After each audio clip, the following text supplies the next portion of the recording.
Hello friends, welcome back to my channel. আমি পরে চলে এলাম নতুন একটা ব্লগ নিয়ে। দেখো বন্ধুরা, গরম তো প্রচণ্ড পড়েছে, তার ফাঁকেই শুরু হয়ে গেল অঝোরধারা বৃষ্টি। আর এর মধ্যেই বাড়ির সবাই ঠিক করলো আজ খাবে খিচুড়ি।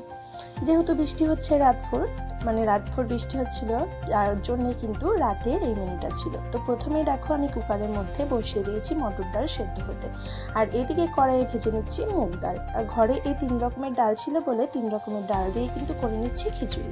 এদিকে ডালটাও সেদ্ধ হয়ে গেছে, আর সাইডে বসিয়ে দিয়েছি রান্না করার জন্য একটা বড় গামলা বলতে এটা রান্নারই গামলা, এখানে রান্নাই করা হয়।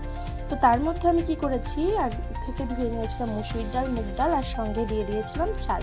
তো সেটাকে ধুয়ে আমি কিন্তু এদিকে বসিয়ে দিয়েছি গামলার মধ্যে বেশ কিছুটা জল দিয়ে, আর দিয়ে দিয়েছি বেশ কিছুটা কাঁচা লঙ্কা। আর সাইডে যেটা করলাম, তেলটাকে বেশ গরম করে নিয়েছি কড়াইয়ে, তার মধ্যে ডুমো করে কেটে রাখা আলু আমি ভেজে তুলে নিয়েছি। আর এখানে এবার ভেজে নেব খিচুড়ির জন্যে বেগুন ভাজা। তো বেগুনগুলোও কেটে নিয়েছি, বাড়িতে কিন্তু আজকে অনেক লোক রয়েছে, যার জন্য একটু বড় গামলা করেই বসিয়ে দিয়েছি খিচুড়িটা। আর সত্যি কথা বলতে এরকম খোলামেলায় খিচুড়ি করলে, খোলামেলা জায়গায় খিচুড়ি করলে খিচুড়িটাও কিন্তু ভালো হয়। হাঁড়িতে করলে অনেক সময় নিচে লেগে যাওয়ার একটা ভয় থেকে যায়। তো তারপরে দেখো, চালটা যখনই তোমার প্রায় 70% সেদ্ধ এসছে, তখন আমি সেদ্ধ করা মটর ডালটা দিয়ে ভালো করে ফুটিয়ে নিয়ে তার মধ্যে দিয়ে দিয়েছিলাম স্বাদ মতো লবণ আর একটু হলুদ গুঁড়ো। আর এরপরে যখন দেখলাম মোটামুটি আরও ফুটে এসছে 90%, তখন আমি ভেজে রাখা আলুগুলো এর মধ্যে দিয়ে দিলাম।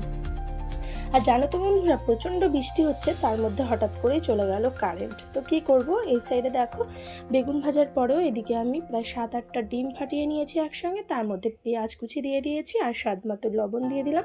আর লঙ্কাটা আমি দিলাম না, কারণ শুকনো লঙ্কা ভেজে রেখেছি।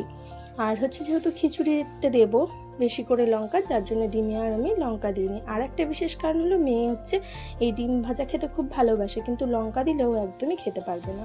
তো দেখো, এই করতে করতে হঠাৎই কারেন্টটা চলে গেল, যার জন্য ভিডিওর ঠিকঠাক তোমরা বুঝতে পারছো কিনা আমি জানি না। আর কালারটা আর পুরো অন্ধকারের মধ্যে করতে হয়েছে। আর এদিকে মশলা আমি নিয়ে নিয়েছি গোটা ধনে, জিরে আর তেজপাতা। এটা আমি ওই পাশের যে বেগুন ভাজার কড়াইটা ছিল, ওর মধ্যে তেল ছিল, তার মধ্যে আগে মশলাগুলো ভেজে তুলে নিয়ে তারপর আমি ফোড়নের জন্য রেডি করে নিলাম একটু আদা বাটা। আর গরম তেলের মধ্যে দিয়ে দিয়েছিলাম বেশ কয়েকটা লঙ্কা, শুকনো লঙ্কা, তেজপাতা আর 5 ফোড়ন। তো আদার যে রসটা বাটার পরে ছিল, সেই রসটা আমি এভাবে চিপে নিয়েছি, আর তারপরে আমি আদাটা এর মধ্যে দিয়ে দিলাম। এতে কি হয় বন্ধুরা, আদাটার যে জলটা বা রসটা থাকে, সেটা সহ তেলের মধ্যে দিলে পুরো একদম চারিদিকে ছড়িয়ে যায়, আর গায়ে ছিটে আসার ভয় থাকে। তো দেখো, ফোড়নটা রেডি হয়ে গেছে। এভাবে আমি গামলার মধ্যে কিন্তু সেই ফোড়নটা দিয়ে দিলাম। তো দেখো, তোমরা চাইলে অনেকে কিন্তু সামান্য একটু চিনিও অ্যাড করতে পারো, তবে আমাদের বাড়িতে এটা সেভাবে কেউ পছন্দ করে না, খাবারের রান্নায় চিনি ফিনি দেওয়া, যার জন্য আমি কিন্তু দিইনি। তো সব শেষে ভেজে নিলাম ডিম ভাজা। তো যাই হোক, দেখো ফাইনালি রেডি হয়ে গেল ডিম ভাজা, বেগুন ভাজা আর খিচুড়ি। তো যাই হোক, ফাইনালি কারেন্টটাও কিন্তু চলে এসছে, এক ঝলক দেখিয়ে দিলাম। তো কেমন লাগলো আমার ভিডিওটা অবশ্যই কমেন্ট করে জানিও বন্ধুরা।